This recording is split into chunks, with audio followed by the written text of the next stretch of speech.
I'm excited to welcome you. My name is Allcott. The other panelists here are in order going to be Josh Wright, Stefan Hunt is next, and then Marianne O'Loughlin.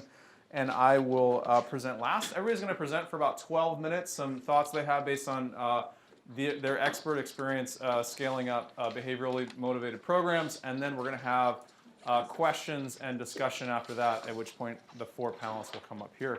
Josh, take it away. Thank you, Hunt. I think this session is very apropos given the conversation this morning about sort of moving beyond nudges. So I think there's kind of two components to scaling around taking the nudges and actually making them so they're not just one-off experimental nudges, but also moving into bigger areas. Okay, so behavioral science innovations are different. This is one of my favorite books for my 3-year-old, the Big Orange Splot. And they're predominantly different just because we have a way of looking at the world differently, right? So we look at it from a different angle and we come up with different solutions. Now, for the most part, actually, scaling behavioral ideas is not different from other innovations. And that's because a lot of it just has to do with hard work. The reality is most of the efforts to get things to scale are going to take a lot of work, and I'll talk actually a little bit later about the 401k example, which we all know very well, and the 18 years of work that went into that to get us to even a 15% adoption rate. But you also have to have a path to scale, and we'll return to this later. Just thinking through what are the plausible paths to scale. We have 5 that we've come up with. I'm not sure that it's exhaustive yet. I think we're still early in the development of the field. Now, there is one thing that I think we do have to think about a little bit differently when you're talking about scaling behavioral interventions, and that is the diagnosis, or what's causing the bottleneck. This is here, a picture of doctors, but this is really the way we should think about figuring out what the problem is, like what's actually going on, what's the bottleneck or mechanism getting in the way.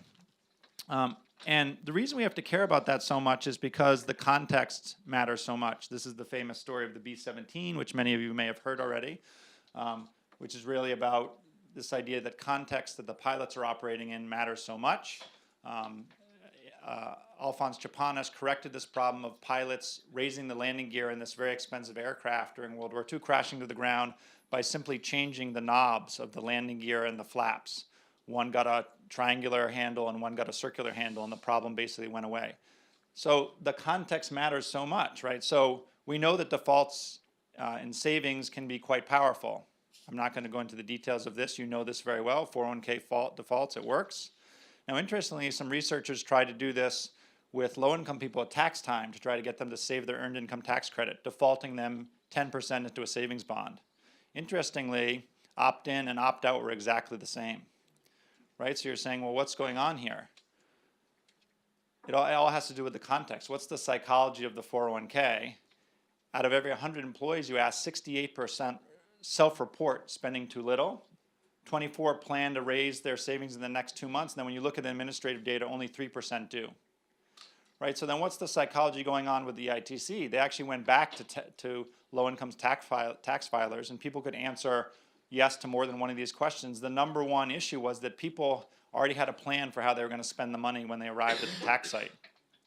So in the first case, the 401k, it's a problem. The context is really driving a problem of hassles, procrastination. There's an intention-action gap.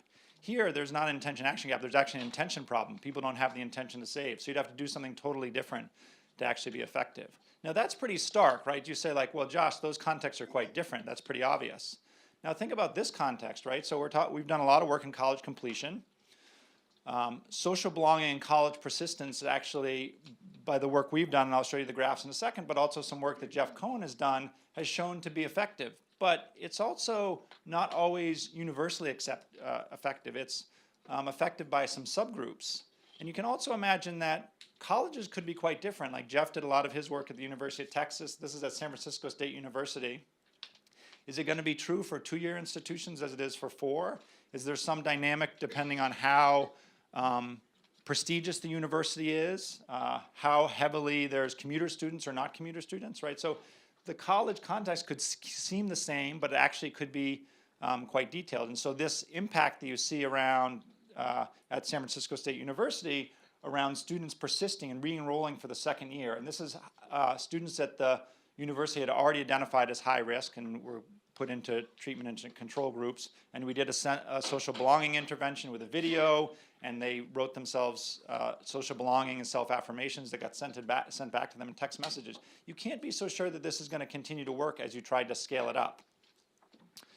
And this is how we start to think about the two very high-level approaches to scale at the beginning. One is you can have like a bottoms-up approach. The way this usually works for us is we get funded by somebody, a foundation, a government, to do some work in an area. In this case, it was college completion. It could be about healthcare. You do a number of experiments. You work with partners to figure out what the behavioral problems are that they're seeing. And then you figure out what works, and then you go through the process of confirming and refining.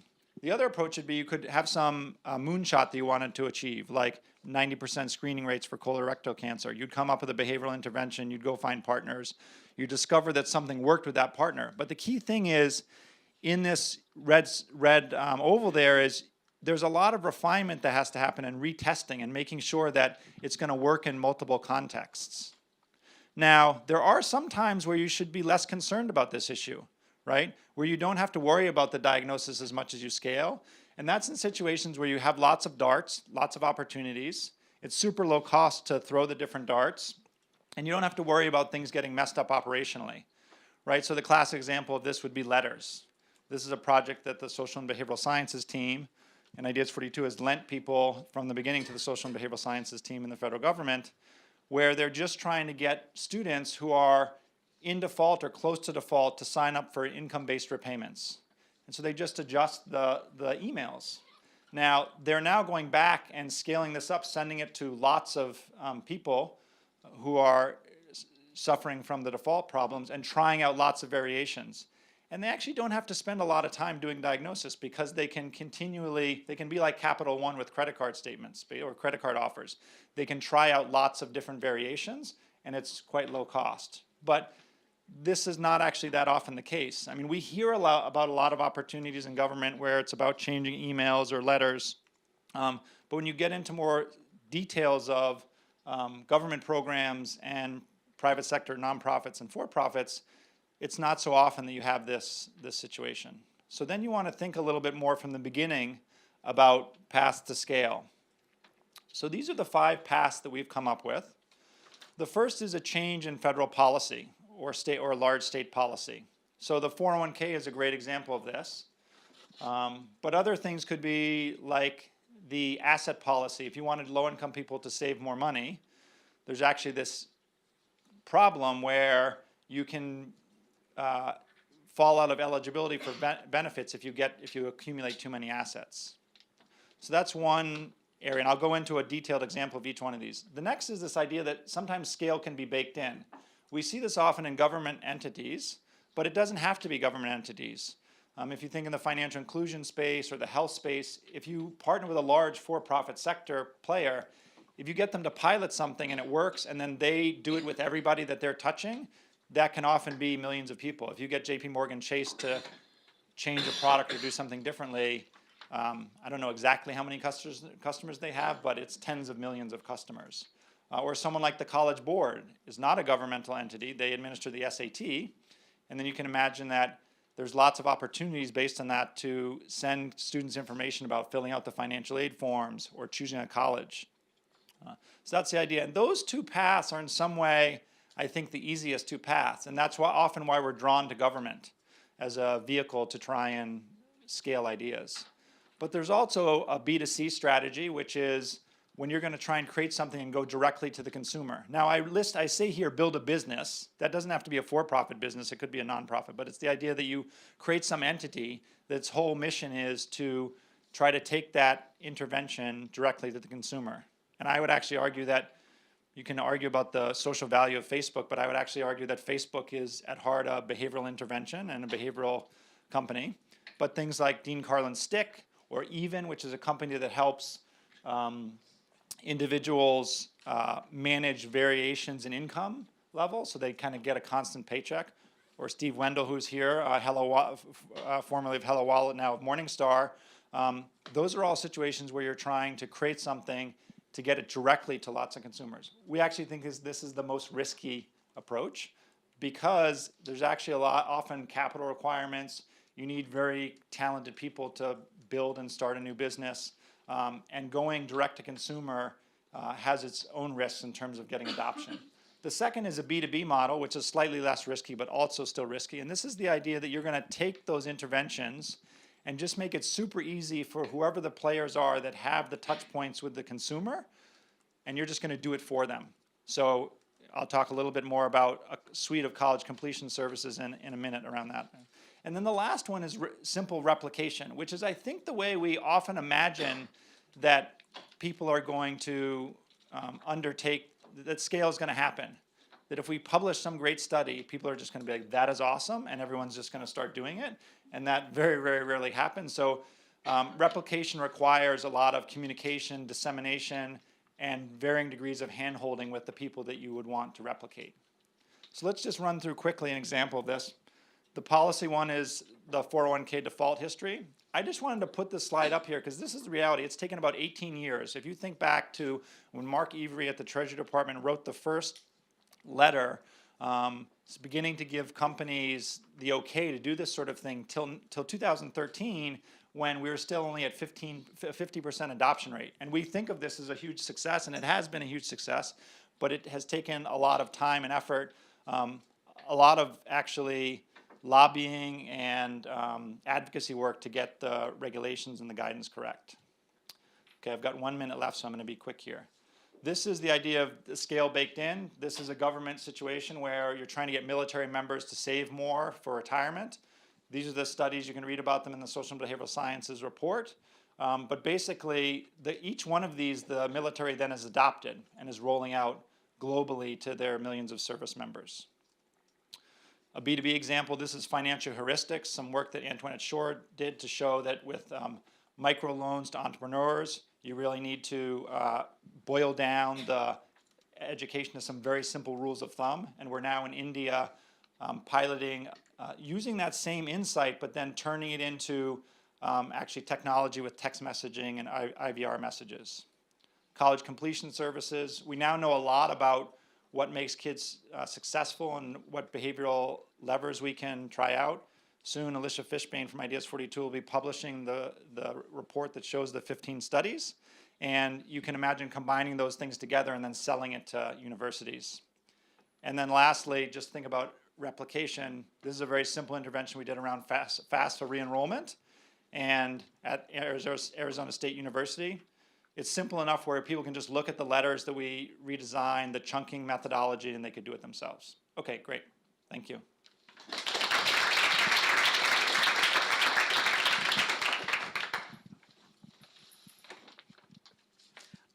Right, thanks very much. I'll crack on. My name is Stefan Hunt, and I work for the Financial Conduct Authority in the UK. So for those of you who haven't heard of us, we're the equivalent of the US's CFPB, Consumer Financial Protection Bureau. We're also the equivalent of the US's SEC, CFTC, FINRA, all the insurance commissions, parts of the Department of Justice and more. So we have a very wide remit across retail and institutional financial markets.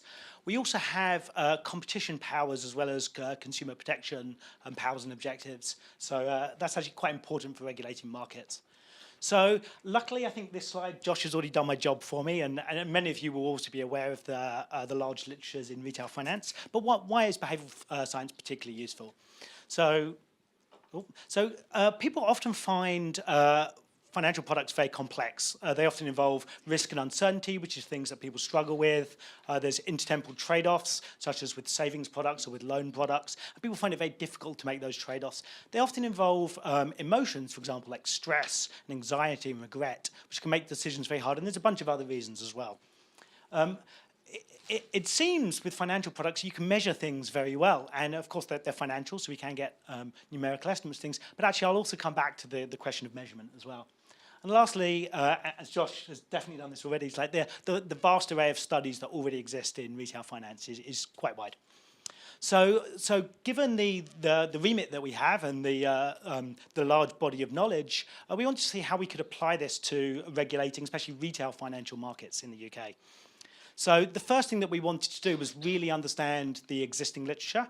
And there was 3 reasons why we wanted to do this. So first was really to train up people in the organization so that they knew what already existed. Secondly was so that we could develop kind of a processes and a framework internally. But third was also that we could kind of convey that to the consumer groups and the firms that we regulate. So as you can see on the right-hand side, you've got this is a little supply-demand chart. So we have to think there's a whole bunch of ways that actual demand might differ from true demand. And there's a wide variety of sources. I'm not going to go into that here, but that's what we did in this paper. So you can see there's an actual demand curve and a true demand curve. But also, and very, very importantly, when you're regulating markets, and this is very different to a lot of what we've heard over the last day and a half, is that the supply side is important. You've got to think about supply side responses to what you do. You've got to think about equilibrium, and that can really change things. We have to understand the situations in which the market might actually tend to take away bias and debias, or the situations that might compound as well. So that gets very important. Again, I'm not going to cover that today, but those are significant issues. So we then wanted to think about how we could move forward and do original empirics. And I'm going to try and give some examples over the next few slides, but just to give you an overview. So first of all, we're really trying to think about field trials. Really want to try and think about what works. And that's very important in the financial services context, because a lot of the decisions people will be making when they've got so many other demands on themselves at the same time. You've got to think, is there really going to be external validity from, say, lab trials or from other ways of doing things? And I think the real message here is learning by doing, and I'll come back to that. So you also got to think about lab experiments as well. There's many reasons why lab experiments might be useful as well. There's a whole bunch of ways that you can assess things. You also might not be able to go forward and do field trials as well. In our case, we need to persuade firms to work with us, and they may not be willing to work with us. Lastly, and very importantly, given that you've got markets and there's a lot of experimentation already going on, you want to think about natural experiments. What can we learn from what's already happening in the market as well? And that's particularly important as well when you try and think about these supply-side responses, because you're not going to get supply-side responses from looking at field trials. So I'll try and give some examples in the time I have. So the first thing, we want to try something very, very simple. So we did a letters trial. And I would certainly recommend starting with something as simple as this. This is a case where people in the UK, the way the legal framework works, often in financial compensation cases, the firm has to write to the individuals, and individuals have to actually say that they feel they were missold to. So we are working with an insurance firm, and there's small ticket insurance, and there's a whole bunch of things we tried on the letters that they sent out. So the first thing was putting on the logo of our authority, or actually the previous incarnation. We tried putting these 2 salient bullets at the top. We tried removing some marketing blah, blah, blah that they'd put in the middle. We tried actually just being clear, it's only going to take 5 minutes. And then we tried putting the CEO's signature. And we also tried a couple of other things as well, changing the envelope and having reminders. So the base response rate was very, very small, 1.5%. But even with these relatively small and modest things we do, the bullets alone quadrupled the response rate. Simplifying, so moving the blah, blah, blah, or just saying it's only going to take 5 minutes, almost doubled the response rate. And together, these were almost completely additive. And by the way, the FSA logo, almost completely zero effect, and the CEO signature is negative effect. But we found overall that we moved from £64,000 to over £500,000 in terms of redress, just from this one So we want to try and think about applying that to policy. So we want to try and look at savings products, where the issue is that you have teaser rates in savings, people end up on very low rates and they may not switch away. So we tried to do another RCT. We actually tried a bunch of different framing things. They truthfully didn't seem to work very much, but the real thing we learned seemed to be a reminder effect. Now that we've built up the capability we've actually put into the policy process, we're really trying to go more ambitious and think about other more pressing problems, such as the repayment of credit card debt, and how can we change the way minimum repayments are set up so that people can repay faster. Or in checking accounts, how do we reduce overdrafting or help people switch? So you also try and think about natural experiments as well. So here's an example where we looked at payday lending. We were forced to put a price cap. The Parliament put a duty upon us to impose a price cap. We had to understand the impacts of payday lending. So actually loans turn out to be pretty similar in terms of size, duration and cost as the US. In the case in 2012-2013, 10% of the adult population had applied for a payday loan in the UK. So we used our legal powers to force all the firms to give us their data, and we could match the same individuals across the firms. And for a large percentage, about 90% of the market, we had all of the denied applicants and fully disaggregated revenues and costs at the loan level and lots of information. We also did a survey on top of this as well. So we could actually measure using regression discontinuity, which is an empirical technique which effectively allows us to give us treatment and control groups just like RCTs. And we could measure the causal impact of payday loan use and track the month-by-month effect on people's credit bureau files, because we got the full 4.6 million credit bureau files using our legal powers as well. And we could track month by month what people happened. And you can see that in the month that people took out their payday loan, the chance of having of overdrafting went down 1% on a base of about 25%, which actually, you'd hope they just got a slug of money in their account. But by 3 months afterwards, and persistently for the full year afterwards, 3 to 4% more likely to have used payday loans. So obviously, there's a whole bunch of other results as well. It turns out people increase borrowing if they don't get paid, formal borrowing if they don't get payday loans. They start missing payments on non-payday products. Their credit scores go down 20 points.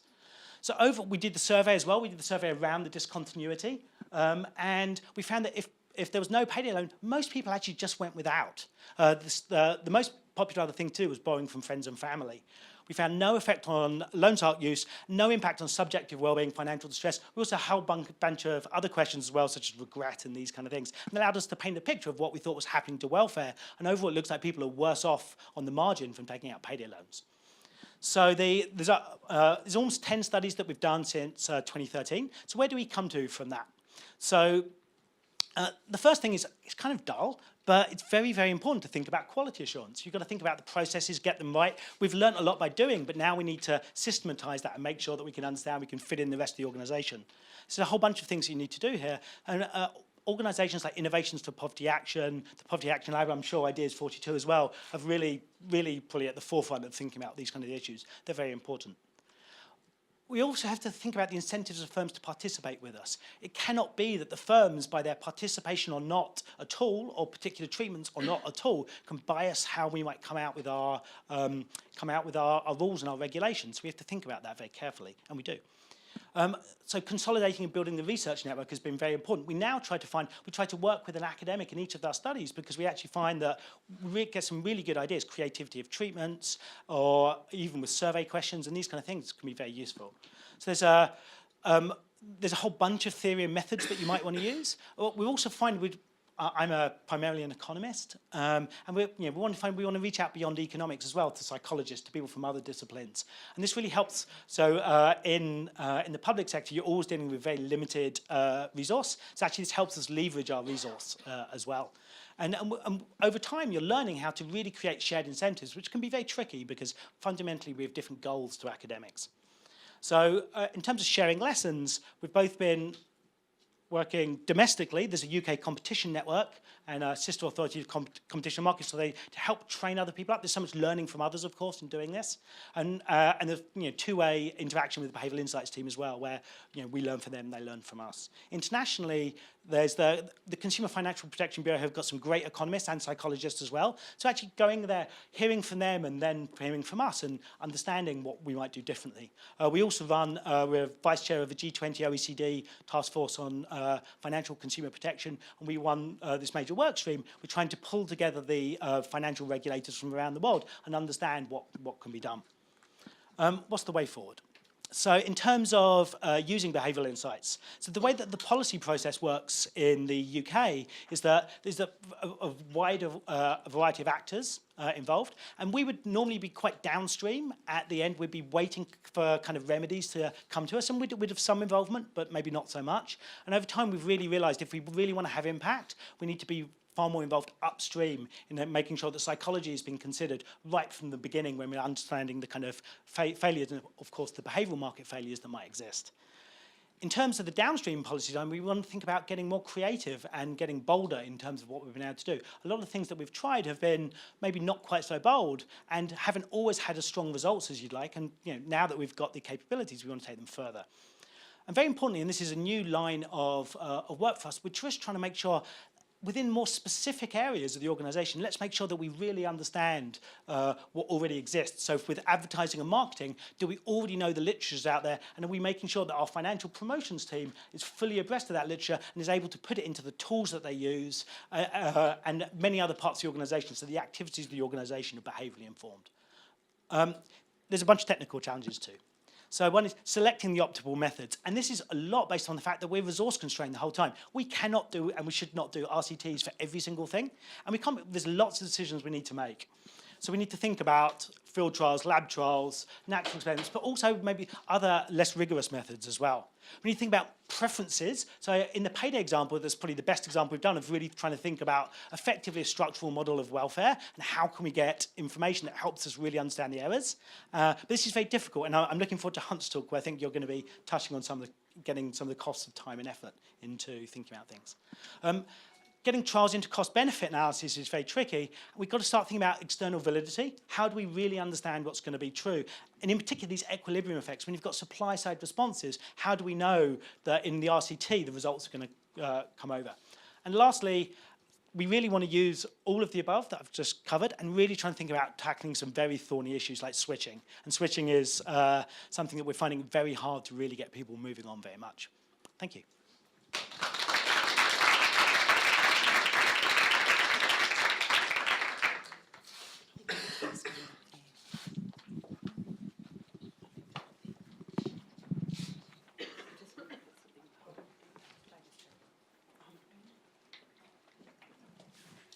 Hi everyone, my name's Marianne O'Loughlin.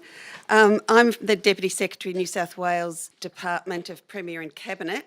To give you a bit of perspective, in case you're not au fait with New South Wales, we're about the population size of Massachusetts, 7.5 million people, but we're about this much bigger, scaled up in terms of size. I advise the Premier on all social policy issues, so I take the behavioural insights approach to social policy issues, and that includes education, health, justice and welfare policy. I'm very fortunate that I have the New South Wales Behavioural Insights Unit in my group, and Shabnan Gill, who's sitting over here. She's from the unit and she's joining me at the conference. Our unit was established in 2012, so we are the first in Australia. We've got a multidisciplinary team of 11 people, and we're supported by advice from the Australian branch of the UK BIT. Our primary focus is working with other government agencies to develop interventions to improve policy. And we work across all portfolio areas. So we work health, education, transport, justice and the environment. We work with the agencies and to develop and then run trials with them.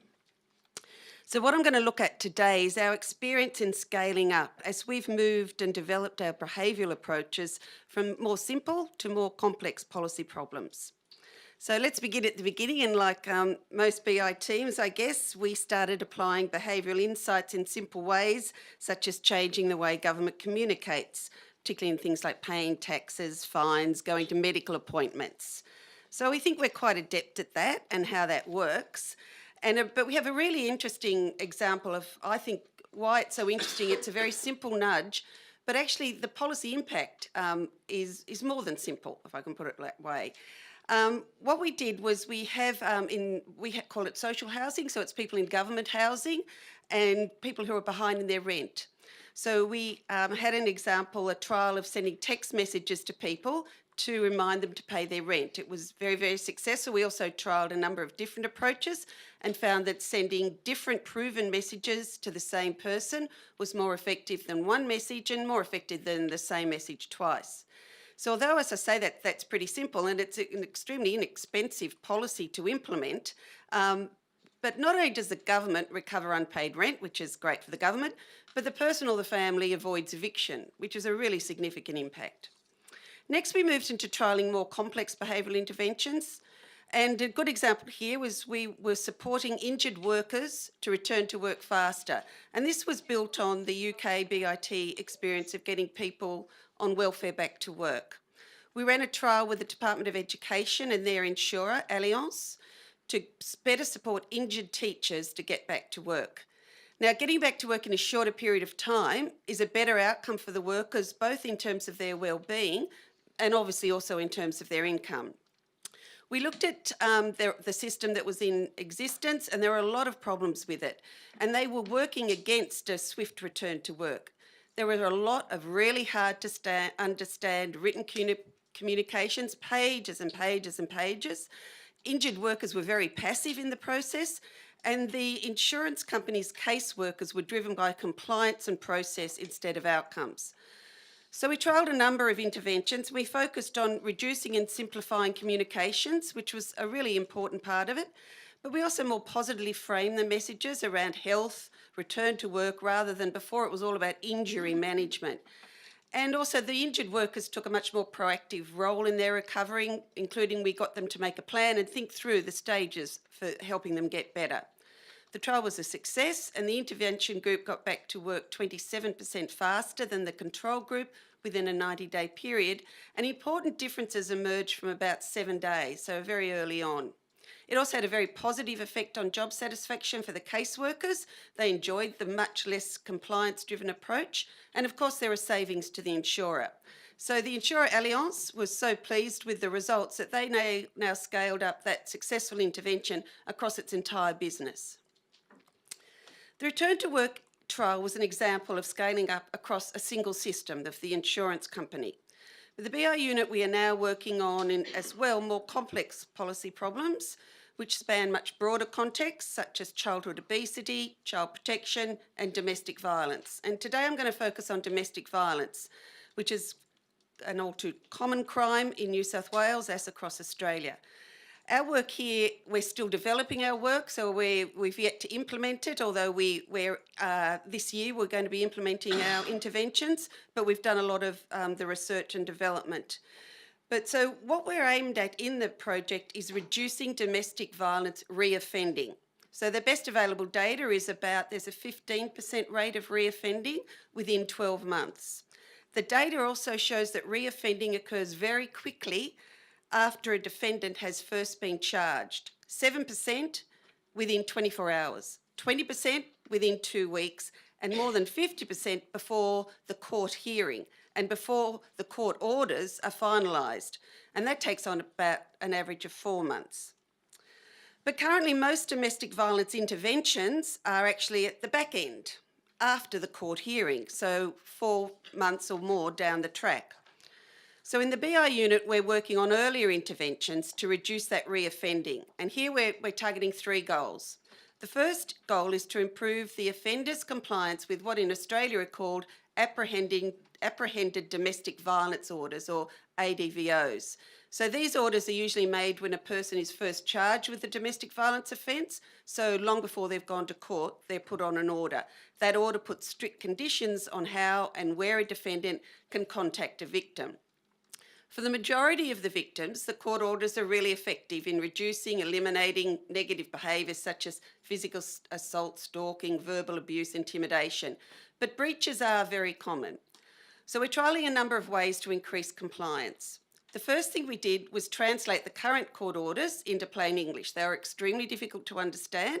A readability test showed that to understand the current court orders, the reader needed to have about 13.5 years of education. Our new orders, which we're going to implement later this year, will require about 8 years of education, and so easily understood for an example of 13 to 15-year-olds.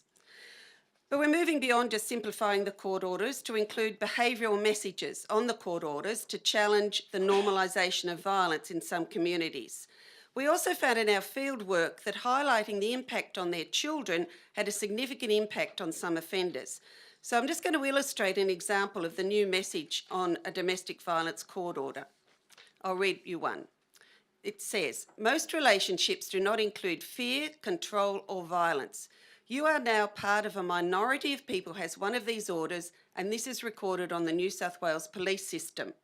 When children are exposed to violence in the home, they are much more likely to suffer from depression, anxiety and aggression, and they do worse at school.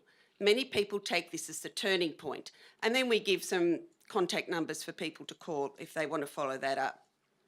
We're also going to be testing commitment devices for offenders who have been served with court orders to try and increase compliance, make a plan intervention to trial the effect of individual meetings to assist offenders to think through the plan for complying with the court orders. For example, we know a lot of the violence happens with alcohol. So we say if you're going to go and drink after work, think through, can you go and, before you go drinking, and arrange to stay at a friend's place that night. Our second goal to reduce reoffending is ensuring attendance by offenders at court. About 30% of offenders don't show up at court, and the fieldwork showed that victims suffer additional stress and anxiety when they don't attend their court dates. There's also increased risk to the victim when the court order is not physically served on the offender, as well as the potential for an increase in breaches as the offender may not understand all the conditions of the order. So a simple nudge to increase court attendance can have actually much more significant spin-offs because the offender gets more engaged in the full court system. So we're running a 6 to 12 month text trial to test whether sending personalised SMS reminders about court dates and times will increase offenders showing up to court. Our third goal to reduce reoffending comes into the more complex behavioural interventions. We're developing and piloting a group-based early intervention workshop for medium-risk offenders aimed at ensuring they understand the impact of domestic violence and their responsibility for their behaviour and consider ways to change. But the focus is on a fairly brief and early intervention as soon as possible after the offence. That is, we're thinking about hours, days, not weeks or months, which is what it's been more recently. It might in fact be a complementary service, so we have an early intervention very soon after they've been charged, follow it up down the track with a more intensive intervention.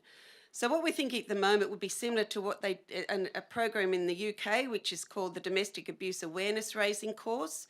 It consists of a much shorter program than classic behavioural change programs. It has 2 4-hour workshops with a 1-month reflection period between sessions. An evaluation of that program found that the people attending the course were 46% less likely to reoffend than a comparison sample of offenders who did not attend.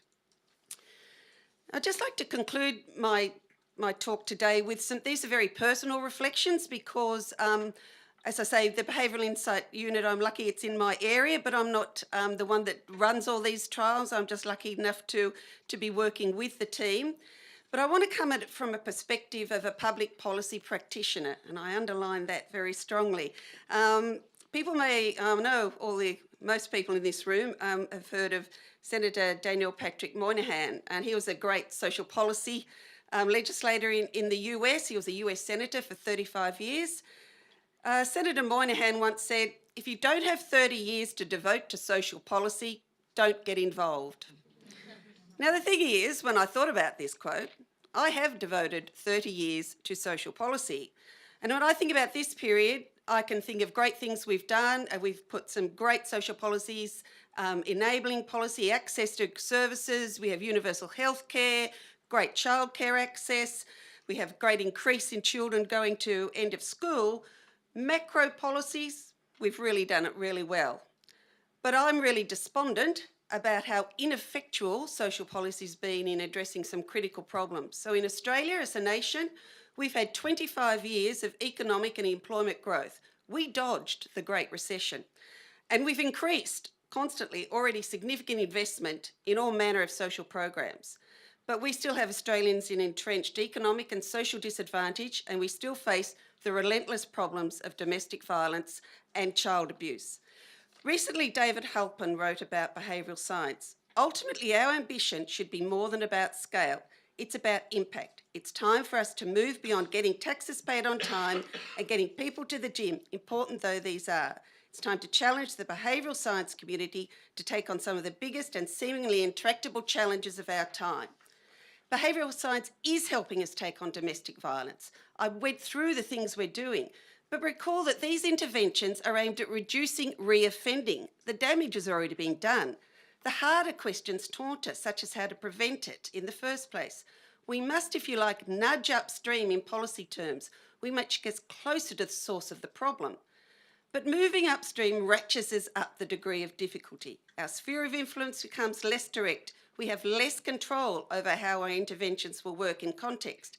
The contexts are messy and confronting. Our hands are less securely on the levers of change as we face entrenched problems of drug and alcohol abuse, mental illness, intergenerational trauma and chronic poverty. As someone who's been involved in social policy for 30 years, who's kind of haunted, to be honest, by collective failure in this area, I do look to the promise of behavioural science. This conference brings together unique strengths of academics and policymakers. So my question to this audience is, can behavioural science provide the foundations to help us build the policy responses to these seemingly intractable problems. Thank you.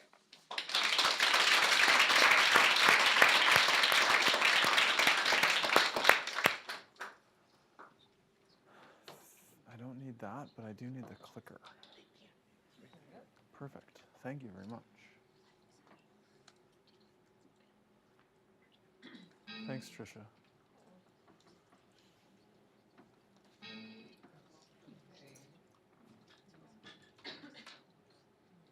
Do you want to try this?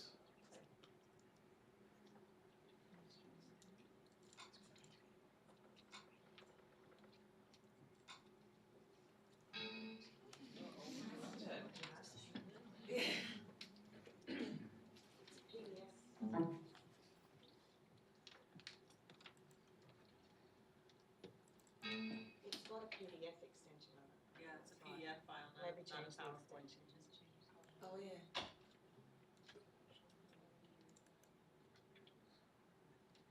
Aha. Teamwork.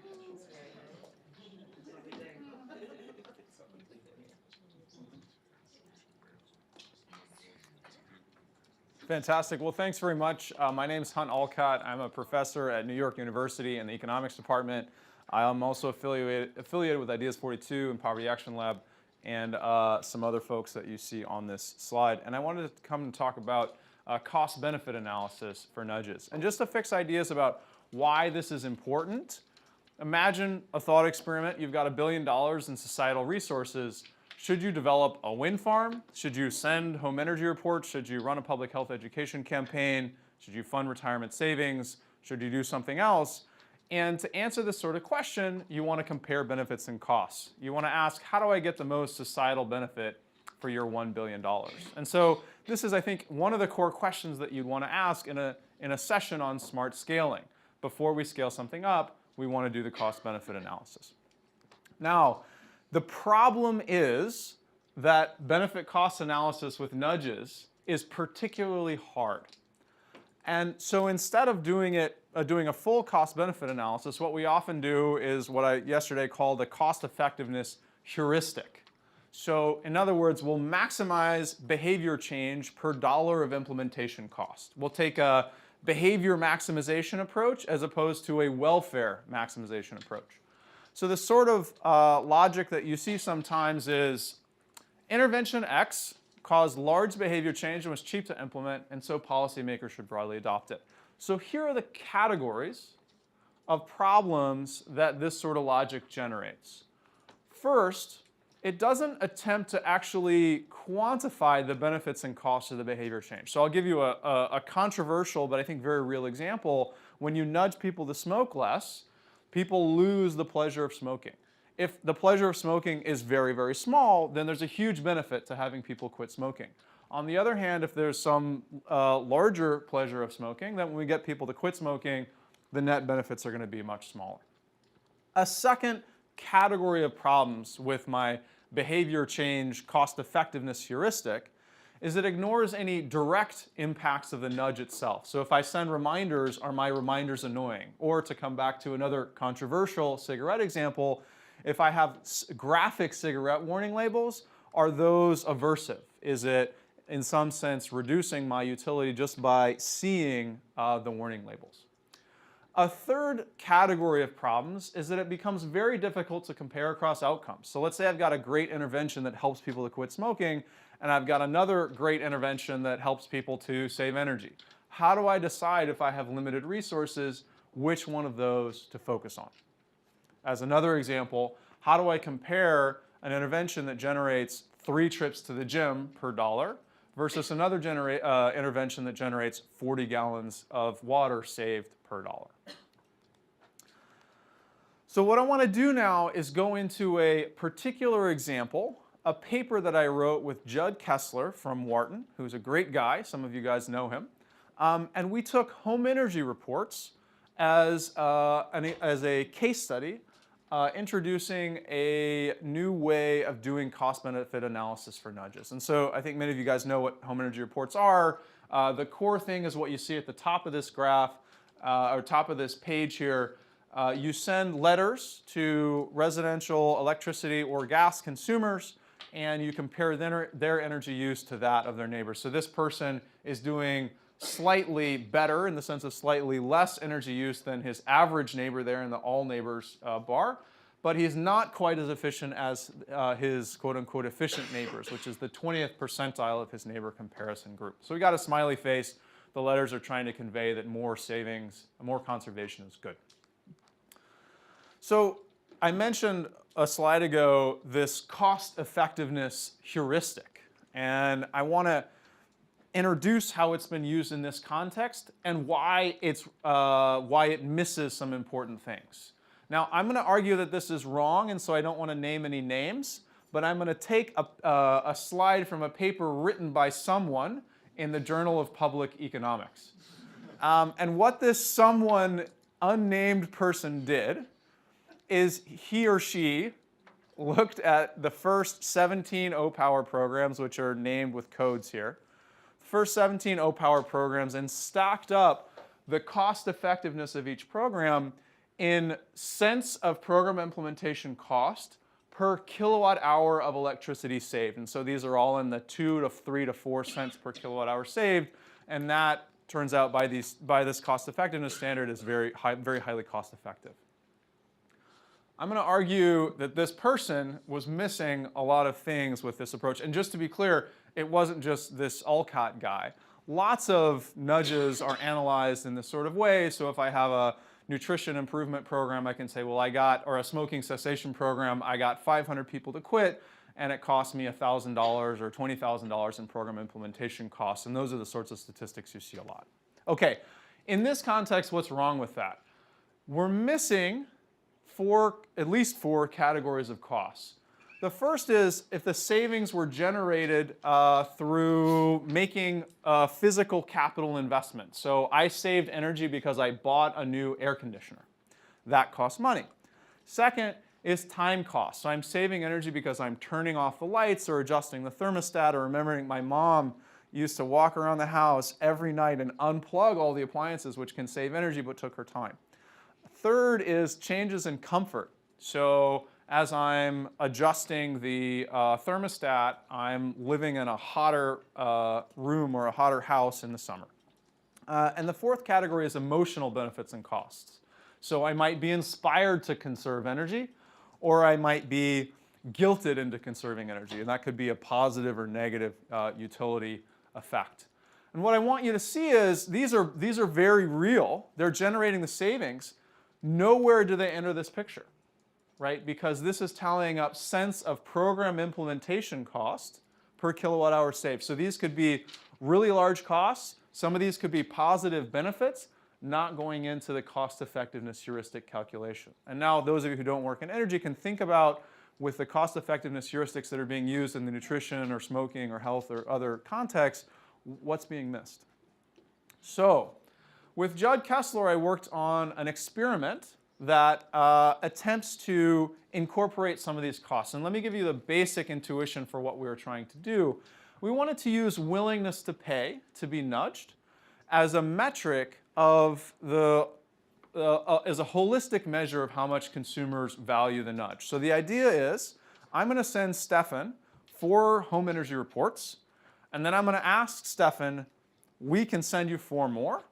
You know what they're like. How much are you willing to pay to continue to receive these? And then Stefan's going to give us some number, and we're going to take that seriously for cost-benefit analysis. And in particular, we're going to have in mind that Stefan's calculation about what he's willing to pay for these home energy reports includes the value of energy savings, but also the effort, that he's going to put into saving energy, whether he might get information about an air conditioner or buy a new air conditioner, how much he likes the home energy reports, all of these things.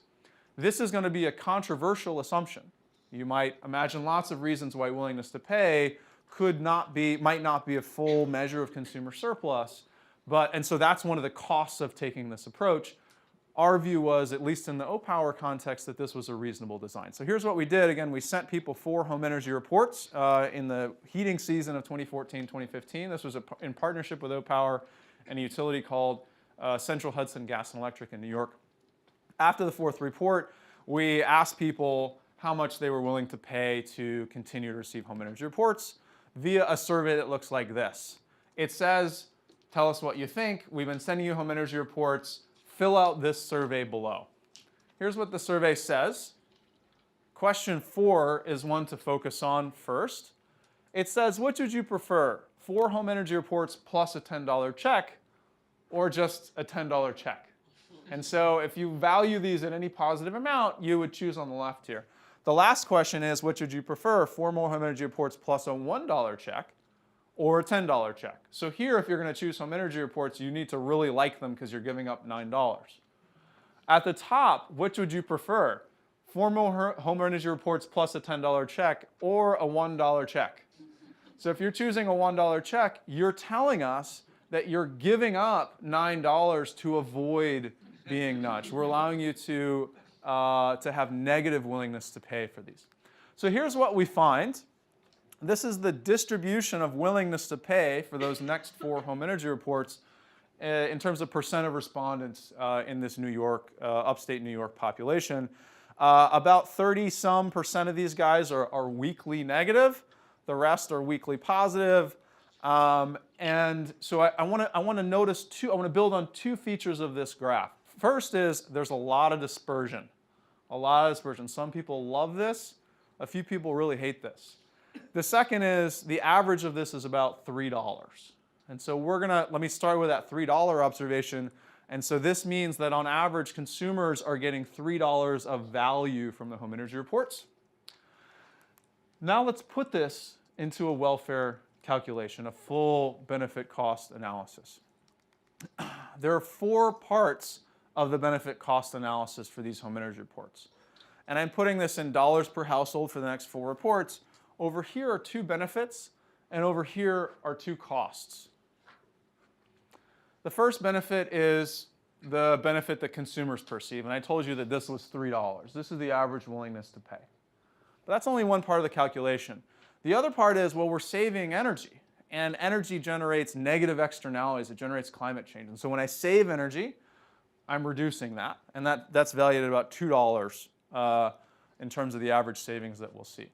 Over here is the implementation cost. It's about $2. It's right about $2 a household, and it's mostly just to print and send letters. And finally is the utility net revenue loss. It turns out that utilities have a retail markup to help recover fixed costs. And so when I conserve, I actually reduce my utilities' ability to cover fixed costs. That's got to be made up somehow. And so you can see that in this particular case, this is what the full benefit cost analysis works out to. The final observation, I mentioned that this is very highly dispersed. Great. This is very highly dispersed. And so you might say, well, is there a way that we could target better? To target the home energy reports to people who like them and not send them to people who don't. And maybe we could do a lot better. Let me just show you 2 ways of doing that. The first is that you could run an opt-in program. If you like it, you opt in. If you don't like it, you don't take it. What I'm showing here on the left axis is the total welfare gain and in red bars, and the share treated, which are these blue dots. This is the existing program. There are about $7,000 in welfare gains from the second year of the Home Energy Report program across this full population, with 50% treated. It was randomly assigned 50% treatment, 50% control. So now let me come back to this opt-in program. The problem with opt-in program is that defaults are very, very sticky. And so if the default is you're not receiving home energy reports, very few people sign up. And so we expected about 1% to 2% of people would sign up. Even if you make very generous assumptions that the highest willingness to pay people would sign up, you still can't get the welfare gain that you get from blanketing the population. This final bar considers smart targeting. And so what we're doing is we're using consumer demographics, income, education, whether you're a renter or a homeowner, to predict these data. And when we do that, we drop about 16% of the treatment group or 8% of the population. And we're basically dropping people that hate it. When we do that, we can increase the total welfare gains in the population. So what I want to leave you with then are 2 ideas. First is it matters a lot to do cost-benefit analysis and to try to capture these things that are not being captured in the cost-effectiveness heuristic. And second, once you do that, you can better target to maximize social welfare gains. Thanks very much.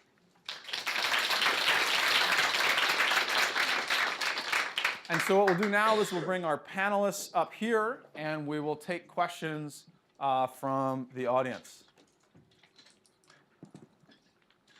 And so if you'd like to ask a question, just raise your hand, and I will organize things, and I'll call on folks. Please, up in the back. Yeah, question is for you.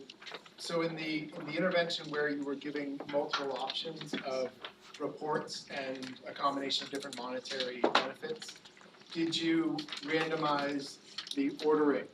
Because when we do financial choice experiments, the options at the bottom, when it's a complex choice, are dominated by the top because people have fatigue going through options. Yeah, so great question. So there are actually a number of concerns that you might have about the way the willingness to pay elicitation was done. So one is the ordering. A second is what are the largest and smallest numbers, and that generates some anchoring effects. There's a new paper by Leibson and co-authors, maybe that's you, and a series of additional effects. One of the things that makes us a bit more confident in these, so these are all worries, and we actually sent only one version of that survey. So in principle, you might be worried about that.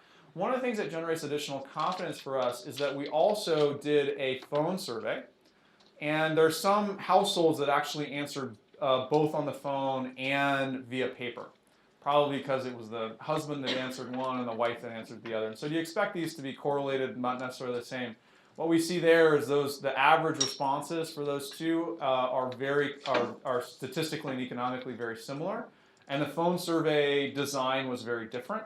And so that alleviates some of the concerns that you'd have. That said, in the big picture, there are a whole bunch of concerns you'd have about a willingness to pay approach, and so I view this as only a first step. Other questions? Yes, please. So the question is for Stefan Hunt. When you were talking about moving the way forward, you mentioned that one of the technical challenges was modeling errors and incorporating cost of time and effort. Would you care to elaborate, please? Sure.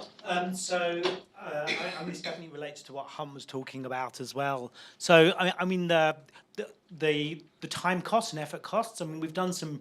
Well, we have certainly incorporated these in a couple of our studies. We've asked simple questions like how much would it take to show up, and we asked a whole variety of questions to get at this. But actually, there's a whole bunch of other reasons, as Hunt alluded to, that may not really help us just get at that. Secondly, and that's just one specifically. More generally, we've just got to try and think about preferences and what would people really want to do, right? So with the payday lending, we actually really want to try and get an overall sense of welfare, an overall sense of whether people are better off or worse off. And there's no a priori way of judging that. So we need some implicit or explicit model of what's going on. In this case, we didn't try and, we couldn't in this particular setting pin down something. We had a whole bunch of potential models in mind. We asked lots of questions to try to really get a sense of welfare. And this is just really important, especially when people are making choices in markets. You just really don't know what's right for people. So take the credit card repayment option. What's the right level of repayment for people? We wouldn't want to be nudging people so they're paying back their credit cards too fast. They may be harming them in other ways. So we have to take a sort of a rounded view of behavioral welfare economics, basically. Stefan, can I follow up on that? So in your empirical results show that there are negative impacts on average of taking up payday loans. And so what do you think is the model that explains why people are signing up for payday loans despite the negative impacts? Is it present bias or is it something else? So I think it might be, so we totally have not been able to pin that down exactly. One of the things in the UK is that certainly at the time that we did the work, 80 to 90% of the market was online. It's now 95% plus, so it's actually quite different to the US. It's very easy to get the loans, right? You get it on your mobile phone. You can get the money within 15 minutes. If we look actually through the week, we see the spike in demand on Friday afternoons, the lull on Sundays, which actually could have some rational reasons, but there's lots of things that sort of make you suggest there might be some impulsive behaviour. We also see quite a lot. So what I didn't show was we see quite a lot of regret. I think the regret was around 40% or so. Really, really interesting though, the people who use payday loans more regretted using payday loans more. So it looks similar to potentially like addictive behaviour, which might be present bias, but I often think of present bias as a reduced form way of thinking that there's a whole bunch of things behind that could be causing it, and to be honest, we don't know. I mean, I would just add for the cause part. I think Sendel and Eldar's book on scarcity and how the cognitive bandwidth issues when you're operating under scarcity, as well as the tunneling effect, which exacerbates present bias, and the book does some studies actually with students and replacing money with time in a game and being able to borrow from the future, which suggests this kind of tunneling and the exacerbation of present bias is a big cause for the payday loan taking, even though when you look overall, they regret later or there is harm. Can you, Stefan, paint a sort of quick sketch of how you would go from a research finding that on average payday loans are bad to a policy recommendation? Yeah, this was a very specific setting. We had a duty placed upon us in primary legislation. We had to impose a price cap. So that the intervention was determined for us, to be clear. In this case, we had to impose a price cap. The question was how tight to do it.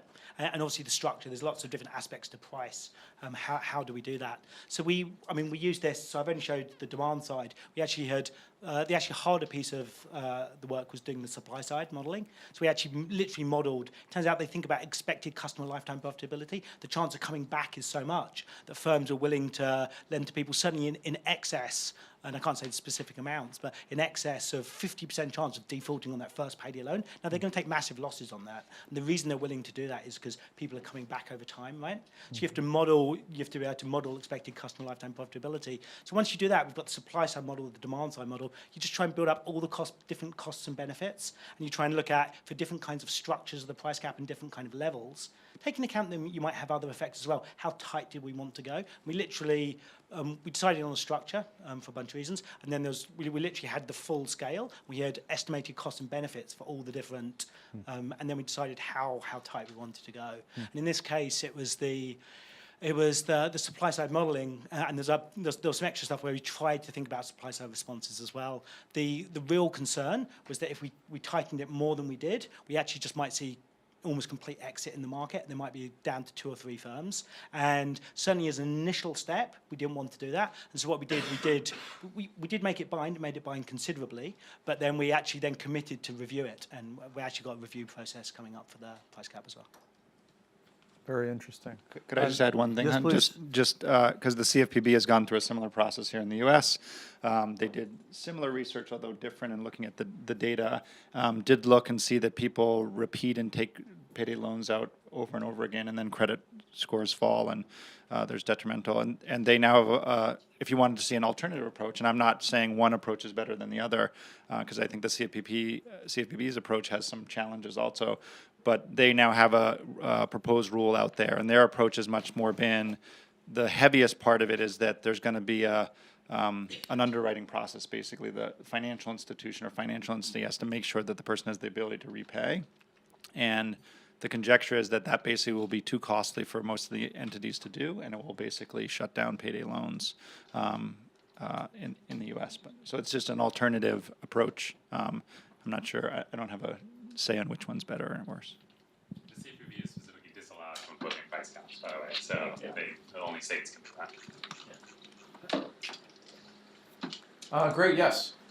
When you all are creating programs that are meant to be scaled, how much are you considering either culture, social identity, and inherent in people's values when you think about either sustainability programs or also preventative programs? Yeah, in the areas that I touched on today, we're really at the very beginning, and you could tell by the examples I gave, they were very simple nudges in some ways. And the example of the domestic violence one, again, it's very focused on the court system, and it's focused on preventing reoffending. Now, that's quite a small slice of the domestic violence world. It's a slice of the world that's in government's hands, if you know what I mean. So it's once we move out of that and you raise the enormous complexities of context, which people have been talking about more today. And I also think that the complexity of the different variables and play in those areas. And for my sense of it is, it goes back to a point that was made, I think, by Josh, is that decision about whether you go bottom up or top down. My sense of this world is that we need to understand the world an awful lot more, and big data here helps us because we can use administrative data to understand the population and to understand their use of health services, education, welfare, transport, all manner of things. And beyond that, to be honest, that's sort of relatively easy for government. But the other thing that I think understanding in the sort of complex areas I was talking about is the social physics idea of Pentland, where you're really trying to understand the social networks and in terms of the social norms, and you're trying to get changes in attitudes and understanding through the community. So and it's very much working bottom up, and I think peer to peer as well. Yes, in the back. So you've actually talked a lot about heterogeneity and diversity and let's say willingness to pay for a nudge. And I wonder if it seems somewhat ironically. Well, I was wondering if you could talk about how scalable you think asking every household for the willingness to pay for a nudge is, and if you don't think that's scalable, then I was wondering if you could speak about the possibility of using some kind of predictive modeling approach to personalize nudges for people. So Cass Sunstein's written a lot about personalized defaults, and so I was just wondering what are your thoughts on that, and whether you think people would be more open to personalized nudges or less open because maybe they feel it's more manipulative or paternalistic or something. Sure. So there are two issues. The first is, how do you think about evaluating an existing program? And one of the benefits of the cost effectiveness heuristic is that the outcome is energy saved, which is already measured by the utilities through the energy bills. And so when you want to do what we call the full benefit cost analysis, it can be very costly to do at the kind of scale that OPower does for the full for their full populations. And so we view this as sort of a proof of concept. If people took it seriously, they would then, do it for a subsample of a population. They'd do it in a few cities.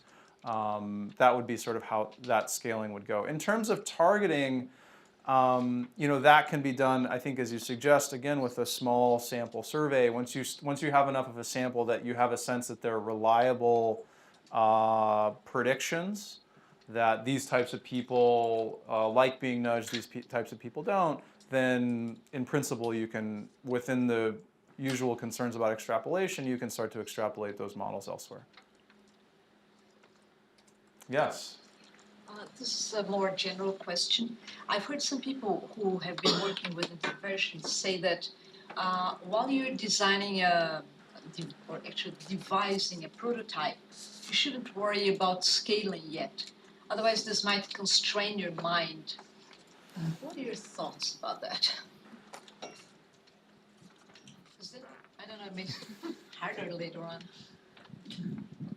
I'm looking at Shabna because actually Shabna does this work directly. But I mean, from my point of view, I think, and a lot of the issues that when I opened up at the end to those issues, I do think it's so bottom up, and I do think it's almost community to community. We, in Australia, for these sets of issues around chronic domestic violence and child abuse issues, it's a very community-based approach that seems to work best. So you could see some general principles and you could see some general ways of doing it, But I think because my career, which I said in social policy of 30 years, has been an enormous failure in so many ways, and that's telling the truth, and it's true about social policy across the world, so I'm not alone. Our mistake was to go macro, top down, and very much start to think that we had the answer, that we were going to spread across all of the people and all of the communities. And I think the big data has helped us enormously to see the variation. But I also think, sincerely, the coming onto the field in a policy way of behavioural sciences has helped us enormously as well, because it is much more of a bottom-up approach. So I guess I'd be worried about falling into the same trap that we fell in before about thinking that we could have the answer. I think it's much better to iterate as you go, try, test, learn. Yeah, I'll add something briefly on that. So, certainly from where we're at in terms of using trials, I would have thought, actually the trials aren't used much in regulation. So, we really need stuff that we can show is practical. Actually showing the utility is really, really important. So I certainly wouldn't trial anything that could not be implemented. If it's a policy-related project, I wouldn't try anything that couldn't be implemented in policy straight away. There just wouldn't be. It would be a bad thing for my unit. We'd lose effectively political capital by doing stuff that's not sufficiently practical. I would actually separate the question for academics versus people who are trying to have an impact. So. Sorry,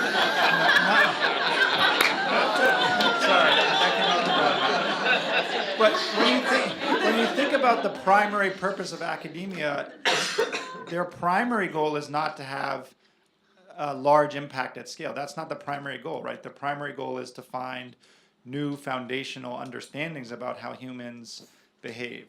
So I definitely would be very concerned about putting the lens of, hey, as an academic, I want you also to be thinking about how this thing ultimately gets to hundreds of thousands or millions of people. For the people who are trying to translate, take all that great work that the academics have done and try to get to the scale in a more consistent, systematic way, I think you have to hold both things in your mind.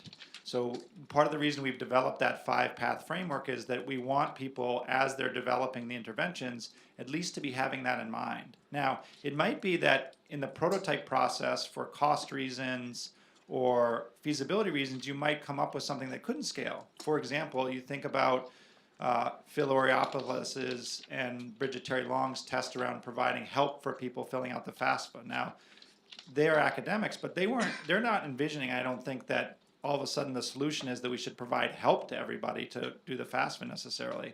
But the realization that the FAFSA and getting the mechanism right about what's causing people to be held back, you then realize, oh, maybe the federal government should take the tax data, fill out the FAFSA for people, and make it much simpler for people to fill out the FAFSA. Not that we have to spend, $80 for each person to help them fill out the actual form. I would just add that, as an academic, there are two reasons I've been interested in things that I think of as cheap and scalable. The first is that, if you do care about eventual scaling, then that's important. The second is that you care about sample size. And so, think about the education context. You could work with brick and mortar schools, or you could work with MOOCs. There are lots of reasons why we care about what happens in brick and mortar schools, but the reality is that you can try lots of stuff all at once, instantly in MOOCs. And so I think that plays a role personally in my thought process in terms of what directions to try to go in. Let's take one more question. Yes, please.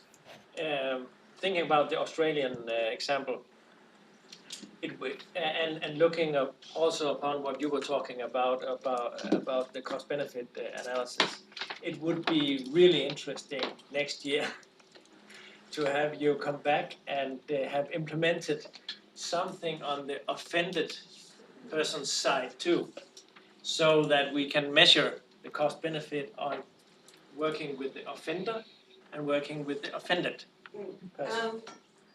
It's an interesting point, because when we talking about the domestic violence example, and a lot of the interesting things is the research that the Behavioural Insights Unit does before we even get anywhere. it was really hard to do research with offenders. So to go and ask offenders, do you think this would work? Do you think this, to try and get their side of the story, not about the issue, but of course about the intervention.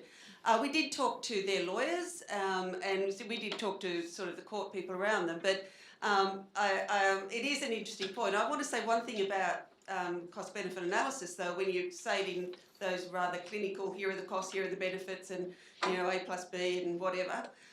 With government as well, though, there's another step before that, which is about the objectives. So government's always going to have trade-offs in objectives, and you absolutely, and I agree, and we really should do much more rigorous around what the costs are, what the benefits are, and much more better, complicated ways than we're doing at the moment, which is quite simplistic around cost effectiveness. But nevertheless, if we've got they won't give you the answer. Government has objectives that it wants to fulfil, and it's willing to trade off as well. So when you ask that question, I think for our point of view in policy, the thing we back up into, it's a government, you're duly elected, and they have objectives that they've said they'll fulfil. Well, great. Well, thanks very much. Thank you all for coming, and let's thank our panelists. Yes to more than one of these questions. The number one issue was that people already had a plan for how they were going to spend the money when they arrived at the tax site. So in the first case, the 401k, it's a problem. The context is really driving a problem of hassles, procrastination. There's an intention-action gap. Here, there's not an intention-action gap. There's actually an intention problem. People don't have the intention to save. So you'd have to do something totally different to actually be effective. Now, that's pretty stark, right? You say, like, well, Josh, those contexts are quite different. That's pretty obvious. Now, think about this context, right? So we've done a lot of work in college completion. Social belonging and college persistence actually, by the work we've done, and I'll show you the graphs in a second, but also some work that Jeff Cohen has done, has shown to be effective. But it's also not always universally effective. It's effective by some subgroups. And you can also imagine that colleges could be quite different. Like Jeff did a lot of his work at the University of Texas. This is at San Francisco State University. Is it going to be true for two-year institutions as it is for four? Is there some dynamic depending on how prestigious the university is, how heavily there's commuter students or not commuter students, right? So the college context could seem the same, but it actually could be quite detailed. And so this impact that you see around at San Francisco State University around students persisting and re-enrolling for the second year, and this is students that the university had already identified as high risk and were put into treatment and control groups, and we did a social belonging intervention with a video, and they wrote themselves social belonging and self-affirmations that got sent back to them in text messages. You can't be so sure that this is going to continue to work as you tried to scale it up. And this is how we start to think about the two very high-level approaches to scale at the beginning. One is you can have like a bottoms-up approach. The way this usually works for us is we get funded by somebody, a foundation, a government, to do some work in an area.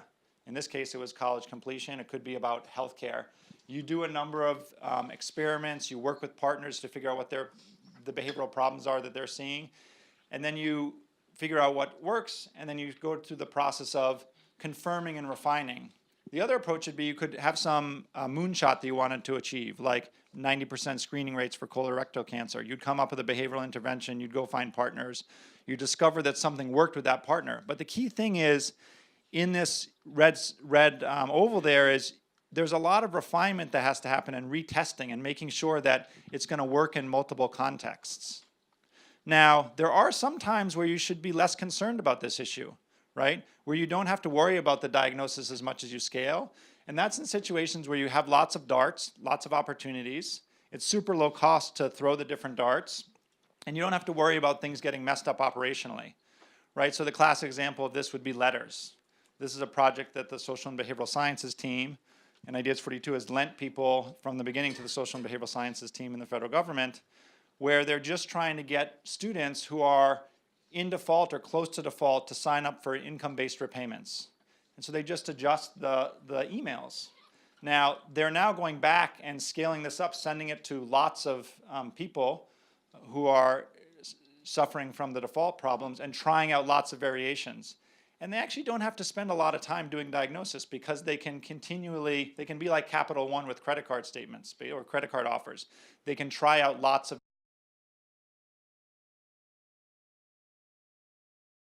I'm excited to welcome you.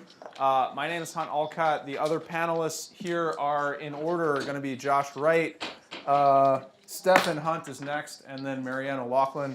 And I will present last. Everybody's going to present for about 12 minutes, some thoughts they have based on their expert experience scaling up behaviorally motivated programs. And then we're going to have questions and discussion after that, at which point the 4 panelists will come up here.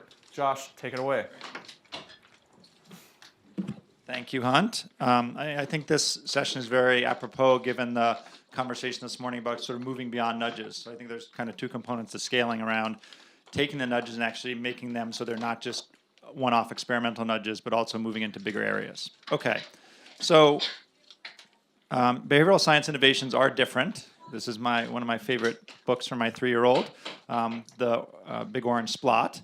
And they're predominantly different just because we have a way of looking at the world differently, right? So we look at it from a different angle and we come up with different solutions. Now, for the most part, actually, scaling behavioral ideas is not different from other innovations. And that's because a lot of it just has to do with hard work. The reality is most of the efforts to get things to scale are going to take a lot of work. And I'll talk actually a little bit later about the 401k example, which we all know very well, and the 18 years of work that went into that to get us to even a 15% adoption rate. But you also have to have a path to scale, and we'll return to this later. Just thinking through what are the plausible paths to scale. We have 5 that we've come up with. I'm not sure that it's exhaustive yet. I think we're still early in the development of the field. Now, there is one thing that I think we do have to think about a little bit differently when you're talking about scaling behavioral interventions, and that is the diagnosis, or what's causing the bottleneck. This is here, a picture of doctors, but this is really the way we should think about figuring out what the problem is, like what's actually going on, what's the bottleneck or mechanism getting in the way. And the reason we have to care about that so much is because the context matters so much. This is the famous story of the B-17, which many of you may have heard already, which is really about this idea that context that the pilots are operating in matters so much.